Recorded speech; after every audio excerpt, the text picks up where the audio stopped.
बिस्मिल्लाहिर्रहमानिर्रहीम रब्बि इश्रह ली सदरी व यस्सिर ली अमरी वहलुल उक़दतम मिन लिसानी यफ़क़हू क़ौली रब्बि ज़िदनी इल्मा। अस्सलाम वालेकुम students, I hope you are fine, offering your prayers regularly and enjoying good health. I am Nurul Huda here to give you the lecture of biology. It's 18th of August and Tuesday today. Today we are going to study some topics from the unit number 9. Transport. In today's lecture we would study about the transport of food in plants, hypotheses involved in this process, and much about transport in human beings. Today we would start a topic transport of food. आपको पता है जो phloem होता है, phloem tissue plants में वो responsible होता है फूड को ट्रांसपोर्ट करवाने के लिए। फोटोसिंथेसिस के दौरान जो होता है कि मीजोफिल सेल में ग्लूकोज बनता है और ये ग्लूकोज रेस्पिरेशन के दौरान यूज़ होता है, ठीक है। लेकिन जो एक्सेस ग्लूकोज होता है जो रेस्पिरेशन के दौरान यूज़ नहीं हुआ, बाकी बच गया, उसको सुक्रोज में कन्वर्ट कर दिया जाता है और फिर ये फूड की फॉर्म में जो है वो सुक्रोज जो है वो पूरी बॉडी में ट्रांसपोर्ट होता है। जैसे वाटर की मूवमेंट प्लांट्स में स्टडी की जाती रही है, इस तरह पिछले कुछ सालों में वाटर की मूवमेंट के साथ साथ फूड की मूवमेंट भी स्टडी की जाती रही है। इसके लिए जो हाइपोथेसिस दी गई फूड की मूवमेंट के लिए प्रेशर फ्लो मैकेनिज्म है, ठीक है। प्रेशर फ्लो मैकेनिज्म में फूड जो है मूव करता है सोर्स से लेकर सिंक तक। सबसे पहले हम पढ़ेंगे सोर्स क्या होता है। सोर्स एक्सपोर्टिंग ऑर्गन्स हैं, ठीक है, जहां पर फूड बनता है, जैसे लीफ हो गए या स्टोरेज ऑर्गन्स। इसके बाद सिंक ऐसे एरियाज होते हैं एक्टिव मेटाबॉलिज्म या स्टोरेज के, जहां पर फूड जो है जाकर स्टोर हो जाता है, ठीक है, जैसे roots, tubers, developing fruits, leaves और ग्रोइंग रीजन्स वगैरह।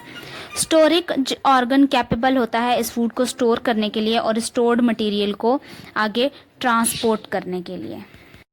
सोर्स और सिंक की अब हम एक एग्जांपल पढ़ते हैं। जो बीट रूट होती है, यानी जो है वो ये उसकी जो रूट होती है वो एज अ सिंक एक्ट करती है फर्स्ट ग्रोइंग सीजन में, ठीक है। इसमें क्या होता है कि यहाँ पर जो है वो बनता है, फूड आता है और उसमें एक्टिव मेटाबॉलिज्म होता है। लेकिन नेक्स्ट ग्रोइंग सीजन में क्या होता है कि एज अ सोर्स एक्ट करती है और जो इसमें शुगर होती है उसको ये यूज़ करके जो है वो न्यू शूट्स डेवलप करती है, ठीक है। सोर्स पर फूड जो है मूव करती है बाय एक्टिव ट्रांसपोर्ट, वहाँ से मूव करके सीव ट्यूब्स में जाती है। सीव ट्यूब्स कहाँ मौजूद हैं? फ्लोएम में।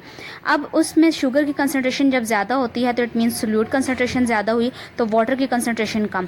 अब जाइलम में वाटर की कंसनट्रेशन ज़्यादा होती है तो जाइलम से वाटर मूव करके जो है वो फ्लोएम में आना शुरू हो जाता है, जिसकी वजह से वाटर की कंसनट्रेशन प्रेशर हाई होता है और ये फूड मूव करके सिंक की तरफ चला जाता है, ठीक है। जाइलम जो है वो एक वन वे स्ट्रीट है, रूट्स टू लीव।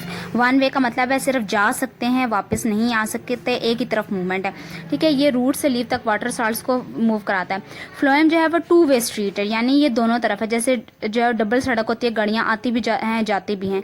इसमें फूड एक डायरेक्शन से दूसरी डायरेक्शन में, दूसरी डायरेक्शन में फर्स्ट डायरेक्शन में वापस आ भी सकता है, ठीक है। सिंक के एंड पर फूड जो है वो अपलोड हो जाता है एक्टिव ट्रांसपोर्ट के जरिए। वाटर यहाँ से एग्जिट कर जाता है। एग्जिट वाटर जो है वो सीव ट्यूब में प्रेशर को डिक्रीज करता है, जिसकी वजह से मैस फ्लो होता है हायर प्रेशर सोर्स से लेकर लो प्रेशर सिंक की तरफ, ठीक है। Next we have a block.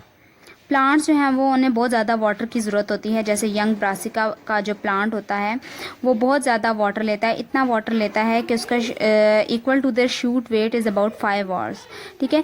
5 घंटों में अपने शूट के वेट के बराबर जो है वो अपना हो ले लेता है। इफ़ दैट अप्लाइड, अगर हम उतना अप्लाई करें तो हमें ज़िंदा रहने के लिए 1 घंटे में 3 गैलन्स पानी के चाहिए होंगे। अभी तक हमने ट्रांसपोर्ट इन प्लांट्स पढ़ी, now we will study transport in humans, ठीक है। अदर हायर एनिमल्स की तरह ट्रांसपोर्ट जो है ह्यूमंस में डिफरेंट जो है वो तरीके हैं, डिफरेंट वेज हैं ट्रांसपोर्ट के। जो 2 सिस्टम जो है मेन है वो है ब्लड सर्कुलेटरी सिस्टम और दूसरा है lymphatic system.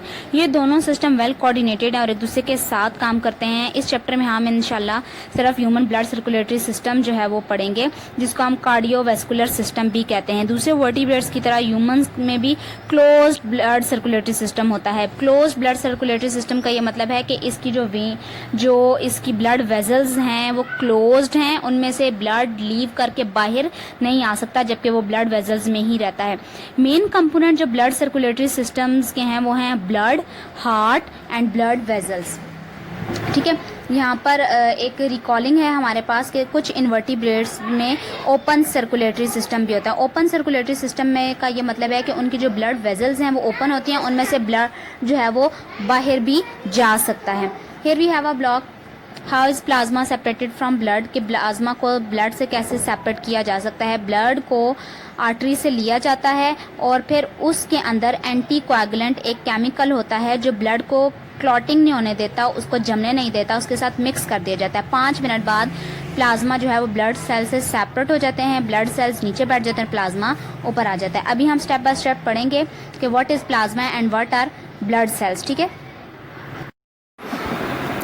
In human transport system we are going to study blood circulatory system. The first component of blood circulatory system is blood.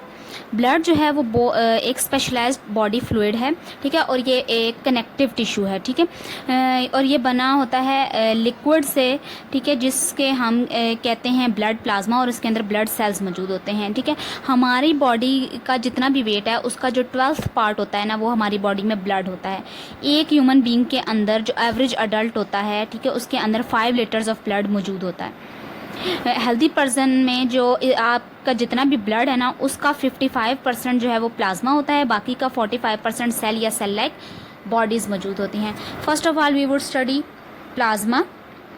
Plasma जो है वो प्राइमरीली वाटर ही है जिसके अंदर जो है वो प्रोटीन, सॉल्ट्स, मेटाबोलाइट्स और वेस्टेज जो हैं वो डिज़ोल्व हुए होते हैं। वाटर तकरीबन 90 से 92% तक प्लाज्मा में मौजूद होता है और प्लाज्मा का 8 to 10% जो है वो उसमें डिज़ोल्व्ड सब्सटेंसेस होते हैं।